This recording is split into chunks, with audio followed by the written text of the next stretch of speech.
নমস্কার বন্ধুরা, আমার চ্যানেলে সবাইকে স্বাগত জানিয়ে আজকে একটা রেসিপি নিয়ে চলে এসেছি। আজকে বানিয়েছি কেক। আজকে বানিয়েছি মালাই কেক। এই যে দেখুন। আর এই মালাই কেক কিন্তু খেতে দুর্দান্ত হয় আর দারুণ টেস্টি।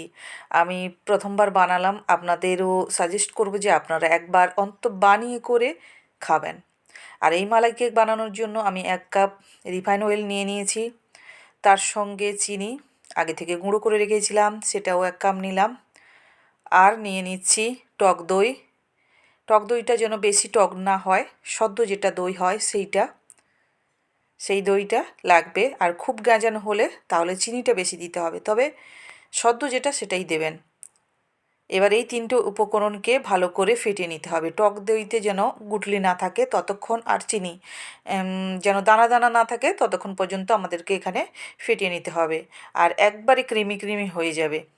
দেখুন একবারে ক্রিমি হয়ে গেছে, খুব সুন্দরভাবে কিন্তু মিশে গেছে। এবার আমি আলাদা শুকনো উপকরণগুলোকে দিয়ে দিব। আমি এই ছাঁকনির মতো ছান্তাটাকে নিয়েছি, এতে দিয়ে দিচ্ছি 2 কাপ ময়দা আর 1 কাপ দিয়ে দিলাম। এরপরে দিয়ে দিচ্ছি বেকিং পাউডার আর খাওয়া সোডা, ঘরে তৈরি করা কাস্টার্ড পাউডার 2 চামচ দিলাম। আপনারা চাইলে কম দিবেন, কিন্তু আমি যেহেতু বাড়ির তৈরি তার জন্য আমি বেশি দিলাম। আর দিয়েছি লবণ সামান্য পরিমাণ, একবারে সামান্য পরিমাণ।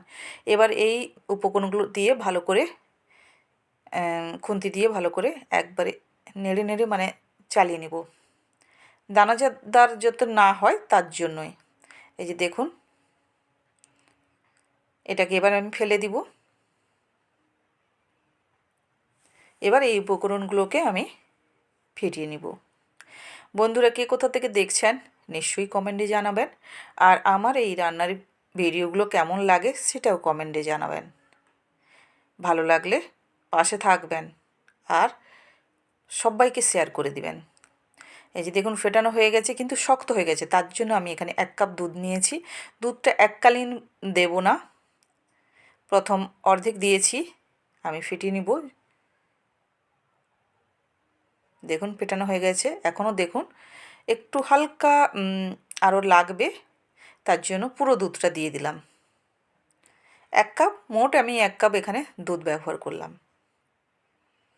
আশা করি আর দুধটা লাগবে না। দেখুন ব্যাটারটা আমার একবারে রেডি হয়ে গেছে, দেখেই বুঝতে পারছেন বন্ধুরা। আর এই যে ভ্যানিলা এসেন্স দিয়ে দিচ্ছি 1 চামচ। ভ্যানিলা এসেন্সটাকে দিয়ে এবার আবার ভালো করে ফেটিয়ে নেব। কেক, যে কোনো কেক হোক না কেন, যত ভালো করে ফেটানো হবে তত ভালো টেস্ট হবে এখানে। দেখুন আমার ফেটানো রেডি হয়ে গেছে। আর আমার কতটা আমি কেমন গাঢ় বা কেমন পাতলা রেখেছি সেটাও দেখিয়ে দিচ্ছি। এই যে দেখুন এইভাবে হবে, খুব বেশি ঘন হবে না, খুব বেশি পাতলা হবে না। এই যে ব্যাটারটা বানিয়েছি এটাই পারফেক্ট। এবার আমি এখানে একটা ননস্টিকের প্যান নিয়েছি, তাতে আমি বাটার পেপার নিয়েছি। এই দেখুন গোল করে কেটে নিয়েছি। আমি এখানে 2টো বাটার পেপার নিয়েছি। এবার তেল ব্রাশ করে দিব। তেলটা ঢেলে একবারে চারদিকে সুন্দর করে ব্রাশ করে নিতে হবে। আর বন্ধুরা, নতুন বন্ধুরা আমার যারা ভিডিও দেখছেন তাদেরকে অনুরোধ রইল আপনারা সাবস্ক্রাইব করে বেল আইকনটা অন করে রাখবেন, পাশে থাকবেন, এটাই আমার অনুরোধ রইল। এবার কেকের ব্যাটারটা আমি ঢেলে দিচ্ছি।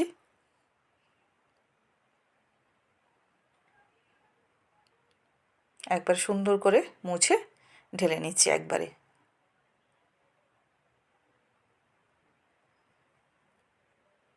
দেখুন হয়ে গেছে। এবার একটু ট্যাপ করে নিব যাতে ভিতরে কোনো বাতাস না থেকে যায়। এই যে দেখুন হয়ে গেছে। আমি 10 মিনিট মতো তাওয়াটাকে বসিয়ে রেখেছিলাম, তারপরে বসিয়ে দিলাম প্যানটাকে। এবার ঢাকা লাগিয়ে দিব।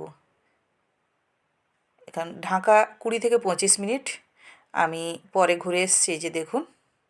আর এই যে মাঝখানে সাদা হয়ে আছে, এই যে ঢাকনাটার একটা মতো আছে, ওটা থেকে বাষ্পটা পড়ছিল, তার জন্য সাদা হয়ে গেছে। এই যে দেখিয়ে দিচ্ছি দেখুন, একবারে আঠা আঠা নেই, একবার খুব সুন্দরভাবে হয়ে গেছে।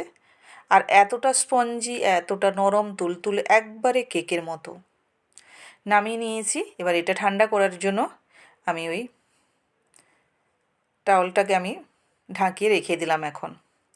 আর এদিকে কড়াই নিয়েছি, দুধ দিয়ে দিলাম। আমি 2 কাপ এখানে দুধ ব্যবহার করেছি, নর্মাল দুধটা। তাতে দিচ্ছি পরিমাণ মতো চিনি, মানে আধা কাপ বলতে পারেন। আর দিয়ে দিচ্ছি 1 কাপ মতো গুঁড়ো দুধ। আমি হালকা দুধটাকে হালকা একবার উষ্ণ গরম করে নিয়েছি। আর এতে দিয়ে দিচ্ছি কাস্টার্ড পাউডার আমি 2 চামচ দিয়ে করে এবার আমি গুলিয়ে নিব। দেখুন গুলানো হয়ে গেছে। এবার এলাচের দানা বের করে একবারে থেতো করে আমি দিয়ে দিয়েছি। গুঁড়োর থেকে দানাটা বের করে যদি ব্যবহার করেন তাতে কিন্তু সেন্টটা খুব ভালো হয়। এই যে দেখুন দুধটা মানে একবারে ক্রিমি হয়ে গেছে, এবার ফুটে গেছে। খুব বেশি আমি ঘন করব না, তাহলে কেকের ভিতরে কিন্তু ঢুকবে না। এই যে এদিকে দেখুন আমার কেকটা রেডি হয়ে গেছে এবং ঠান্ডাও হয়ে গেছে। এবার কেকটার উল্টে আমি বের করে নিব, যাতে খুব বেশি কেকের পেছনটা তাপ না লাগে, তার জন্য 2টো বাটার পেপার দেওয়া। এবার এটাকে আমি তুলে নিব। এই যে চলে এসেছি, তুলে ওই প্যানেই আমি আবার রেখে দেব। দেখুন একবারে কেকের মতো নরম তুলতুলে হয়েছে। এবার কাঁটা চামচ দিয়ে এইভাবে আমি করে দিলাম, ফুটো ফুটো করে দিলাম। তারপরে এই ক্রিমি দুধটাকে আমি দিয়ে দিচ্ছি উপর থেকে। এটা কিন্তু উষ্ণ গরমই দেবেন, খুব ভালো হবে। উষ্ণ গরম দিয়ে আপনারা ফ্রিজেও রেখে দিতে পারেন। আর এটা ফ্রিজে যতক্ষণ রাখবেন ততই ভালো লাগবে, একটু হালকা ঠান্ডা ঠান্ডা ভাব হলে খুব ভালো লাগবে। আর এর উপরে আপনাদের মন পছন্দ অনুযায়ী ড্রাই ফ্রুট ব্যবহার করবেন। আমার হাতের কাছে যেগুলো ছিল সেগুলোই আমি ব্যবহার করেছি। আমি এখানে কিশমিশ, কাজু, কাঠবাদাম খুব সামান্য ছিল, 1 পিস কি 2 পিস ছিল, ওইটাই আমি ব্যবহার করেছি। আর দিয়ে দিচ্ছি কেশর উপর থেকে। দেখুন উপর থেকে আমার ছড়ানো হয়ে গেল।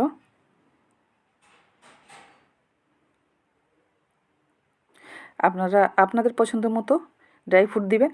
আর আরেকটু ভালো করে তোলার জন্য আমি চাঁদি ব্যবহার করছি। এই যে উপর থেকে বসিয়ে দিচ্ছি আস্তে আস্তে করে। আর এটা আমি কখনো আগে করিনি, তবে আমি করছি। আমার একটু টাইমও লেগেছে সাজাতে, দেখুন।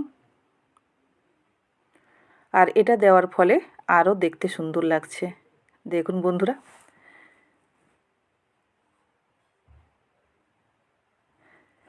আমার রেডি, দেখুন আমার কেক কিন্তু রেডি হয়ে গেছে। এবার কেটে নিচ্ছি আমি।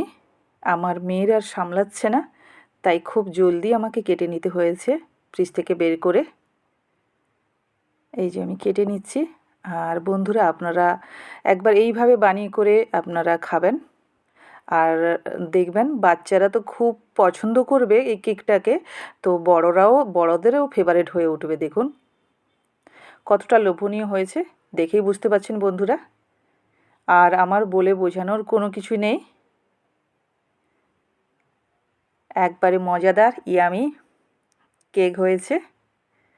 আর কেমন লেগেছে নিশ্চয়ই জানাবেন। ভালো থাকবেন, সুস্থ থাকবেন, টাটা।